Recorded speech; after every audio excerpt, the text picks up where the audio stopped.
speaker by CPAC, which is the American Conservatives Union. He has an A rating from the NRA, endorsed by Ohio Rights and Life.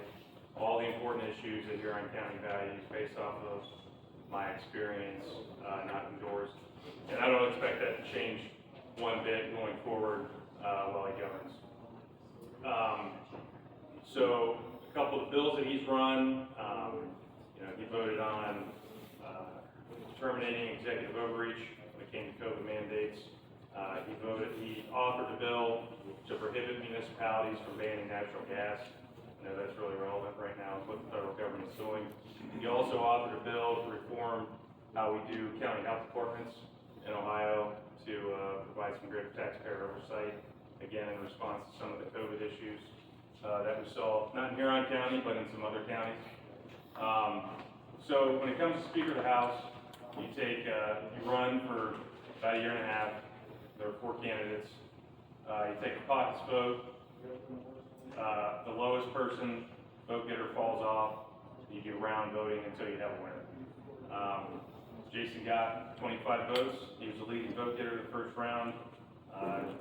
The lowest candidate threw his hat in, Derek Marin. They combined to get 36 votes. Jason had 31, so Marin was the caucus winner. Traditionally, and Terry can kind of speak to this too, when it comes to a caucus vote, you usually abide by that. And also traditionally, the winner of the caucus vote is gracious enough to invite the losing team to be part of the conversation and to reassure them that they'll be able to represent their districts, that they'll be able to get their legislation through the House, to be assured that they'll be able to represent the taxpayers who send them there. That's the most important thing. I tell people, when we take an oath to God, to the Constitution. Those are the 2 most important things that we can do. In my opinion, and I'm not going to go attack anyone personally here, that did not happen. I didn't feel like Team Stevens was brought in to the fold in the sense that we were going to be positioned to represent our districts in a way that would be feasible and in a way that we're expected to do so by the taxpayers who pay our salaries.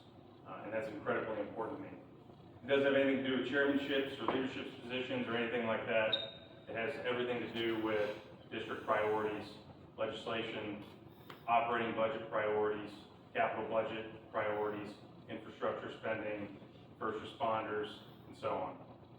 I'm not going to get into the details. Again, it's pretty late. I'd be happy to have conversations with any of you that want to discuss that in greater detail later on. I didn't feel like that happened. Stop for a minute.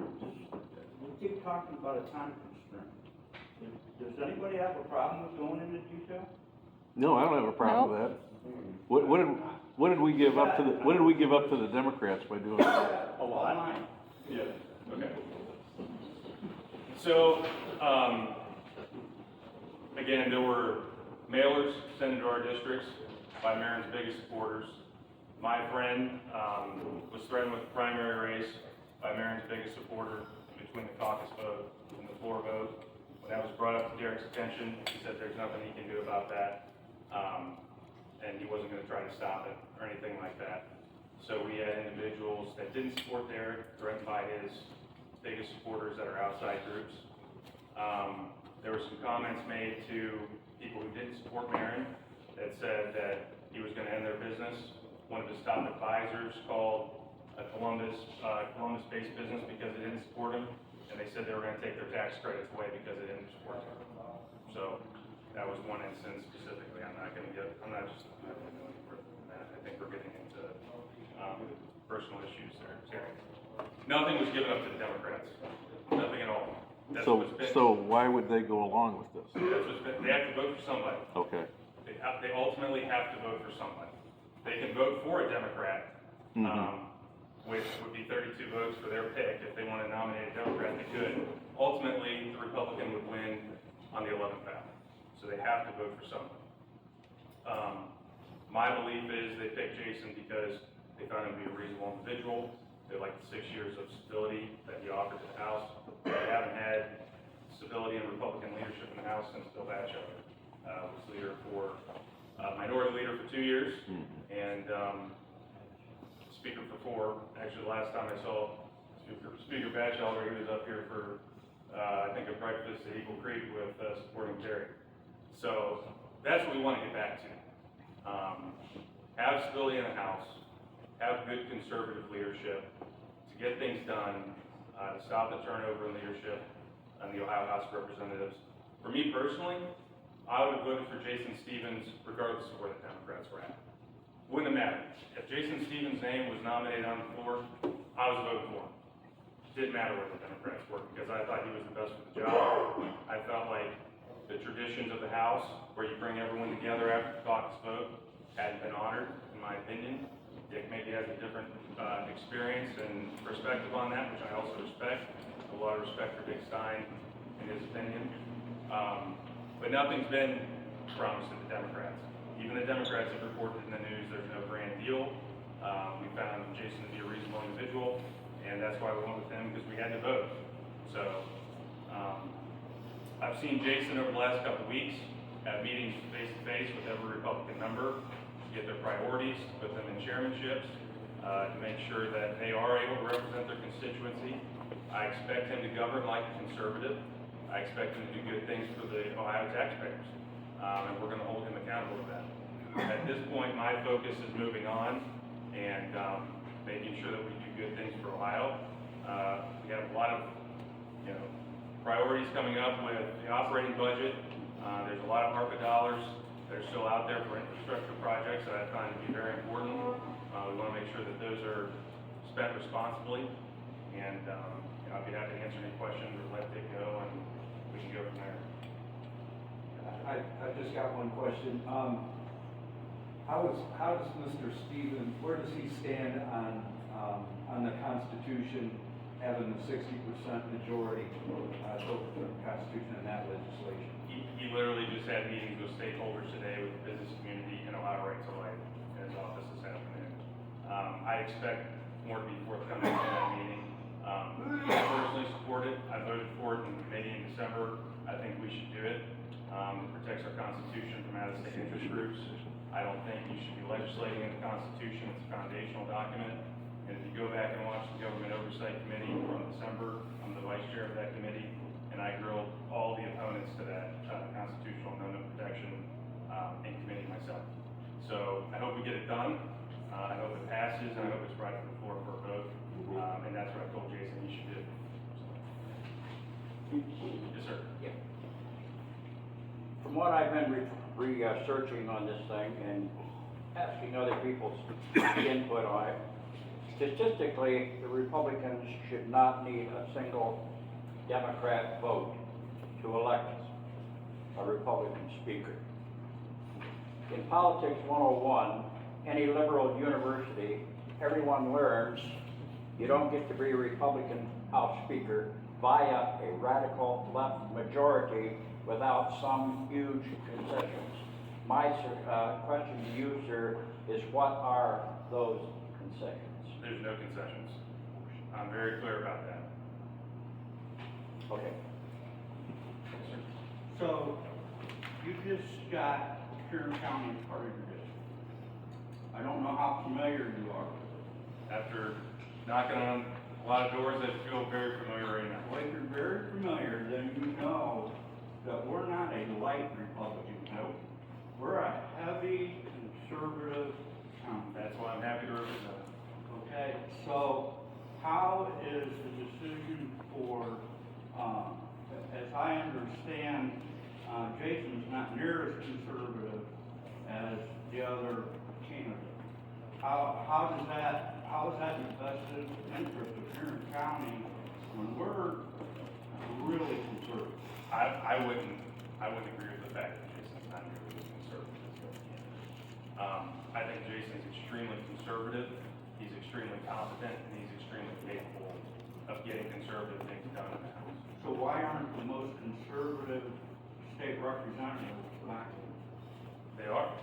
Look at the state representatives who are backing Jason in the record. So my record personally, I voted for stand your ground, I voted for permitless carry, I voted to end the COVID mandates numerous times back in, I think, Dick, what was that, May of 2020 when the House first took a vote on that, decriminalize health orders. I mean, we have very conservative records. check our voting records. That's not what all the reports are saying. I think a lot of these reports are false that are out there. I'll be interested to hear what they have. I truly do believe that there's a false narrative out there, starting with the first email that went out on the day of the vote was, this is a rhino takeover by Kasich and Fiducic. Kasich and Fiducic never had anything to do with this. So I don't know how that all got started. I would love for the source of that to come out.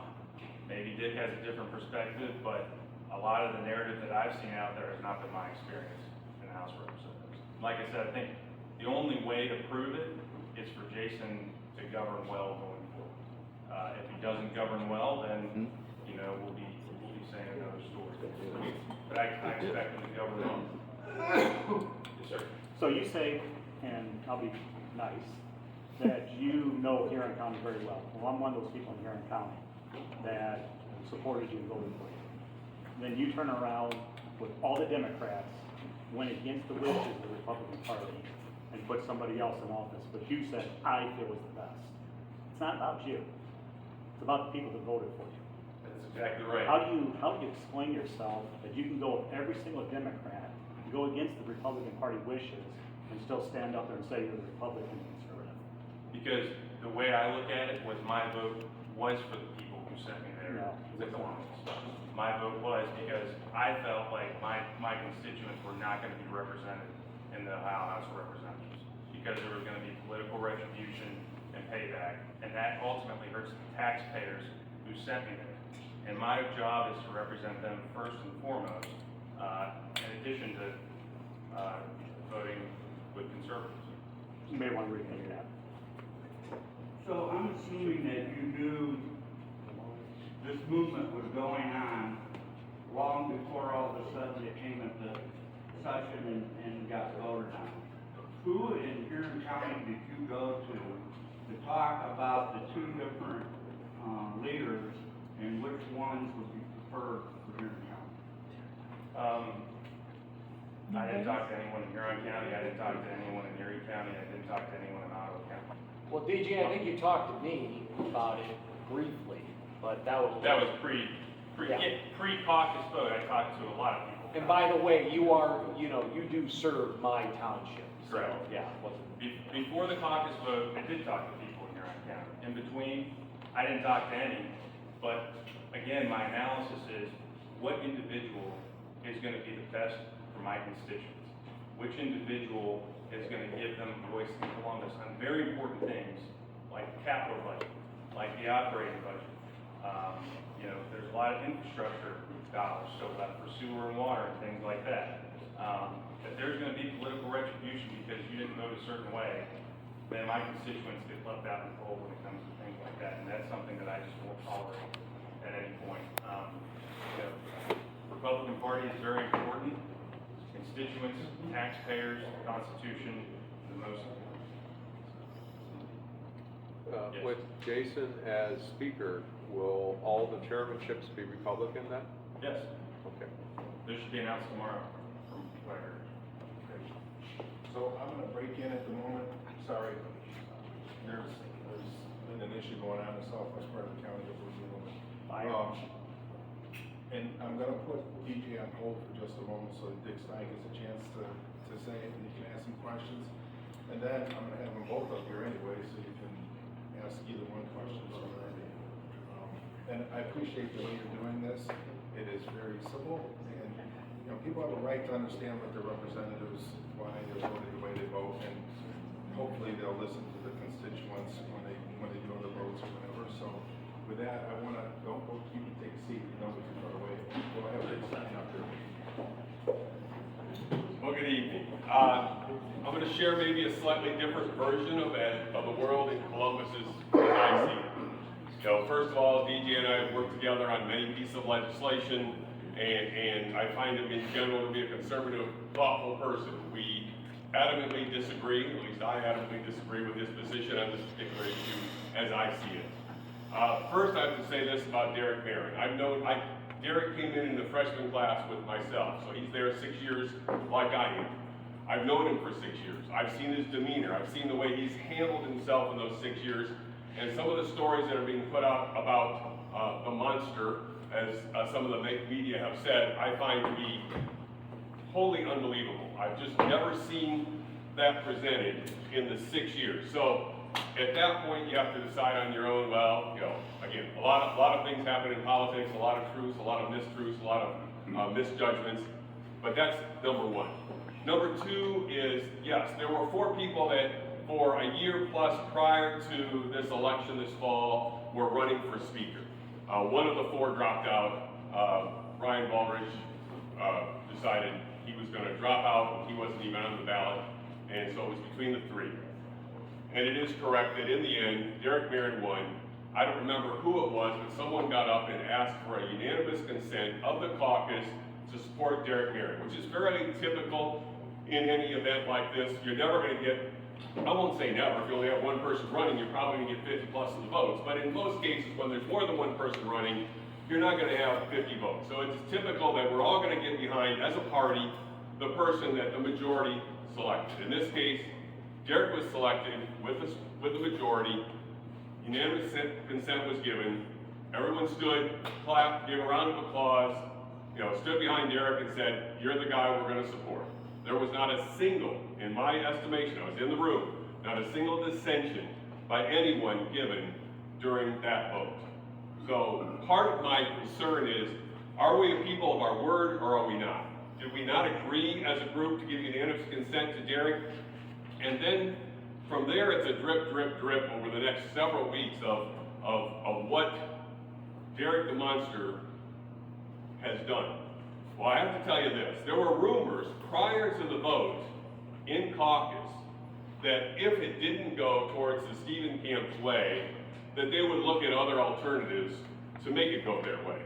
And by the night of the day of the vote for caucus, people were coming up to each other saying, "Has anybody reached out to you?" People are talking about, they want to go ahead and try to take this over on Swearingen Day. This is the day of the vote, and within 2-3 days, it was fairly common knowledge amongst our caucus that the Stevens camp was out actively trying to solicit Democrats and enough members on our side to take over the vote on Election Day.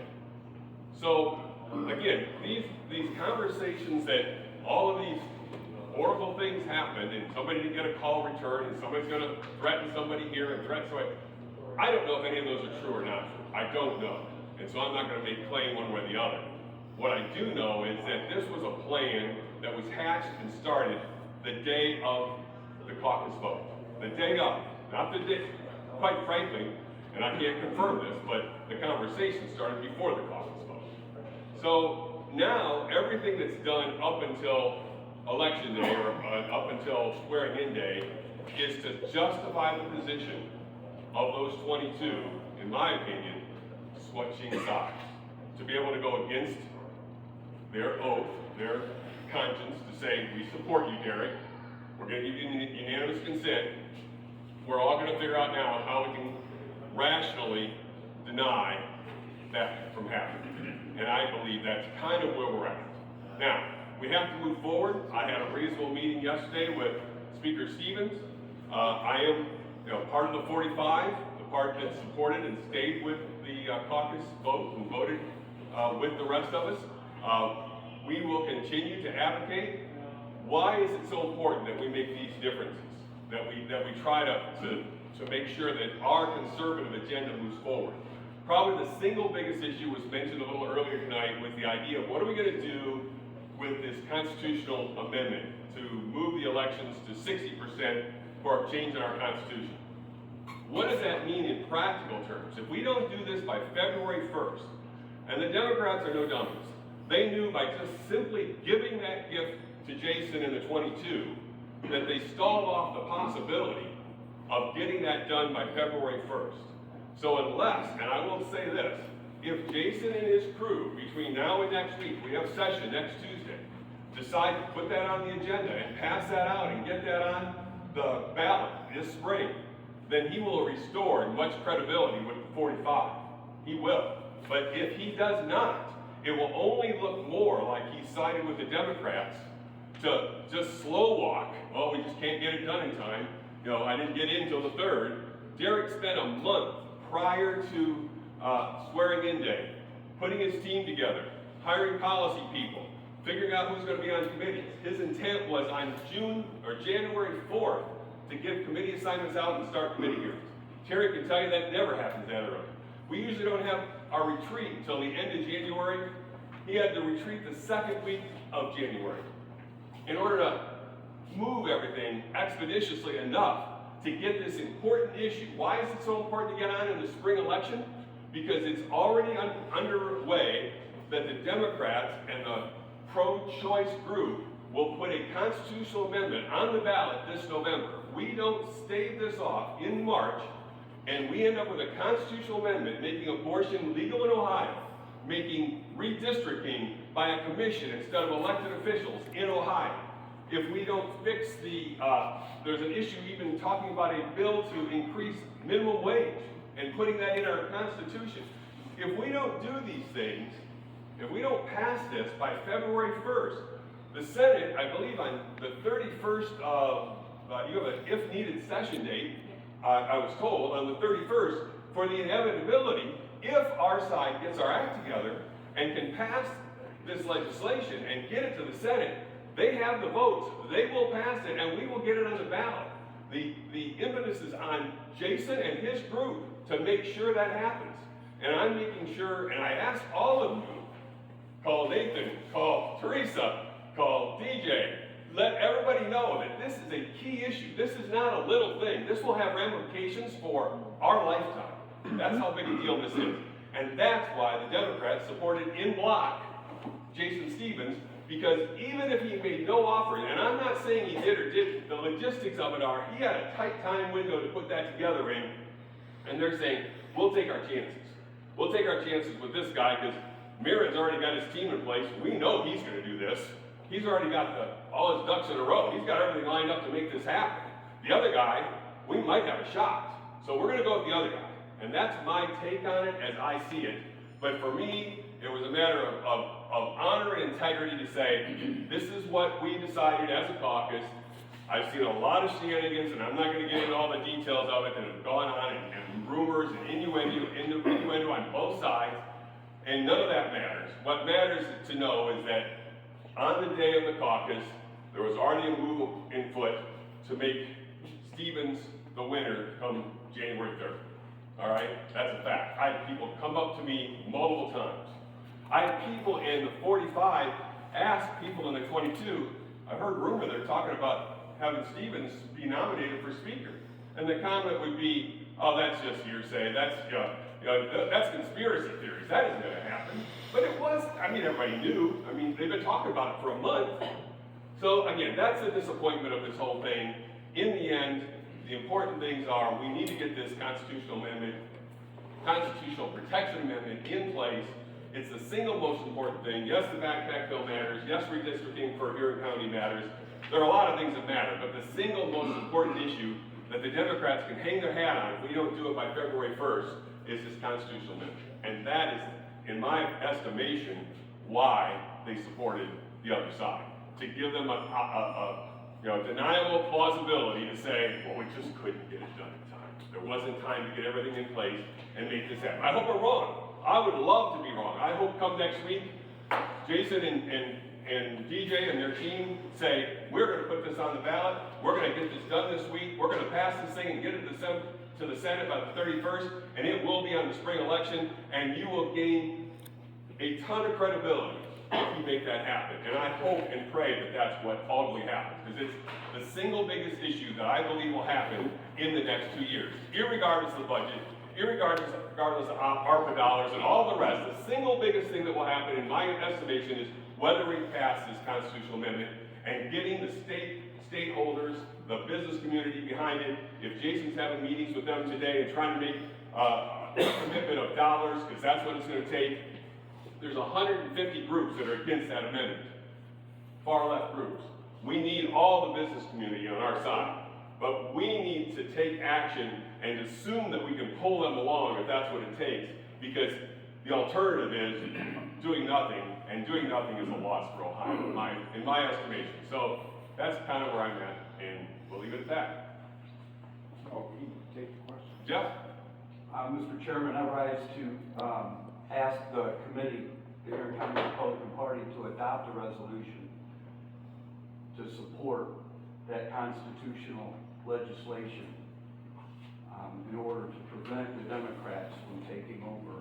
And I would like this party to adopt that resolution, that both of our state representatives that represent Huron County support that legislation. I second. Yeah, no, I think that's great. I'm looking for the parliamentarian, Marcy, if you want to. So, do we just pass a resolution like that, we don't have anything written up, or can we just, somebody make a motion that we support this constitutional amendment bill, the bill to change the constitutional amendment requirements of 60%?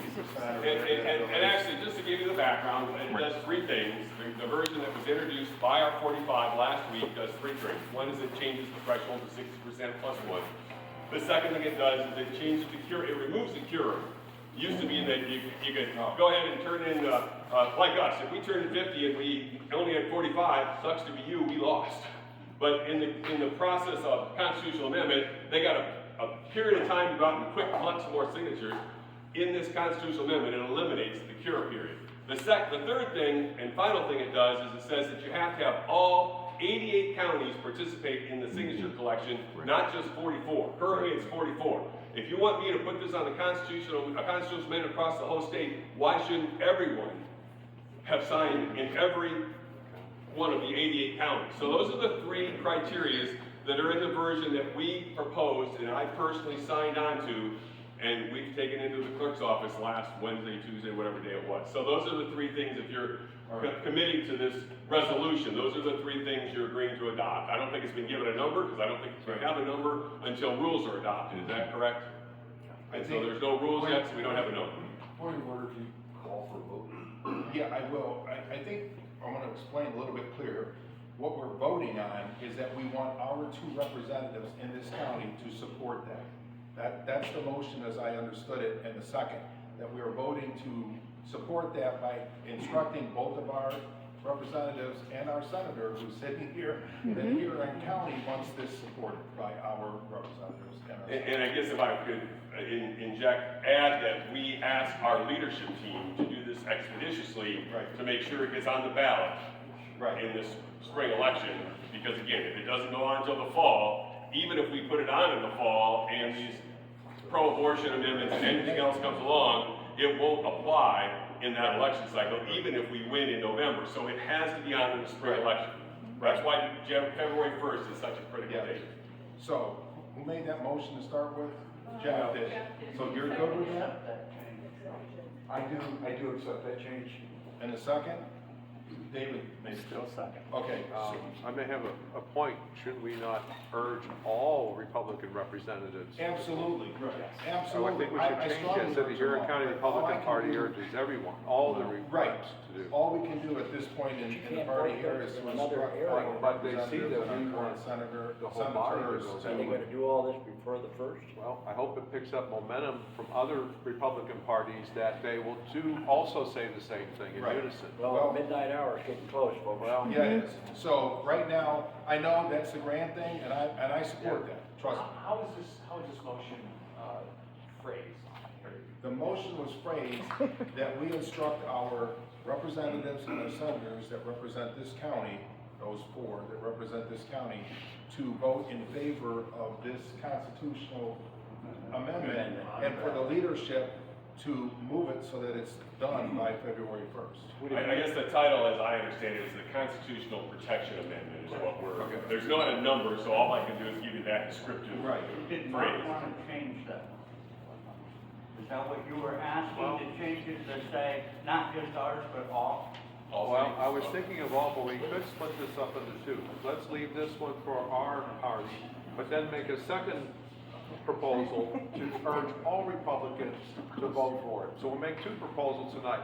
Tell our own party here that what we desire, our own representatives, but also as a voice to tell other Republicans, get on board. I can appreciate that. So but I it's think not there should be confusing, two. Because we have a secretary that's trying to keep this Okay, straight. yeah, yeah. And I think we need to deal with the first one first, Okay, because I we agree. can't instruct I'll other people withdraw to do for what the we can first, urge them. let's break it up into two. Okay, hang on 1 second, parliamentarian's working on this.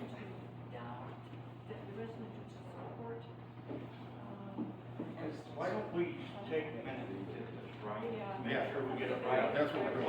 While you're doing that, I'm gonna report about what's going on in southern part of the county. Is that the Oh, fire? that's It may be time for us to say a And then, prayer. but I wanna give as Teresa a committee. chance to talk. And there is a nursing home in Willard that fire. Oh my God. And Got it's struck by serious. lightning. The Roof lightning. is caved in, and they're looking for handicap accessible vehicles. My mother-in-law's in one of those. It's the Blossom one on Highland. It's hillside. Hillside Acres. It's the old hillside that built on that lot. All of On Highland. the last report that I saw, all of the people have been removed safely, so Yes. there's no fatalities. I don't believe there was injuries, but they're now trying to transport them to other nursing homes or Job and Family Services working with them if they can't do that, to get them in hotels for the night. But the last report that we got, it is still on fire. Yeah, it's still on fire, and this wind is causing it to reignite, that's why the sheriff left it. So, where's Pastor Rob? Yeah. Still allowed to call you Pastor Rob? Lead us in prayer for this. Right. There's a nursing home on fire. The nursing home People in been Willard, removed. that's on fire. We got everyone evacuated. Right. Fire. Concern for the firefighters that are still fighting this fire, it's long from being out there. So if you guys would just give a silent moment here and Rob will lead in prayer. Father, we just ask for great grace right now, the southern part of our county, this nursing home and where this fire is taking place. We just ask for protection for all of our first responders that are there. We ask, Lord, that you would just cause the winds to die down, the fire to cease, in Jesus' name. We ask, Lord, that just your protection for every one of those people that had to move and the disturbances emotionally, for all those who give care there. Just let your peace be upon them, we pray. In Jesus' name. Amen. Also for all the nurses that are there. So while we are doing this, I wasn't trying to gloss over the fact that Teresa was here, but I really would like Teresa to stand up, since this is the first meeting she's been to as a senator for our county. Call me. Give you at least a couple minutes, a little bit about herself and what her vision is for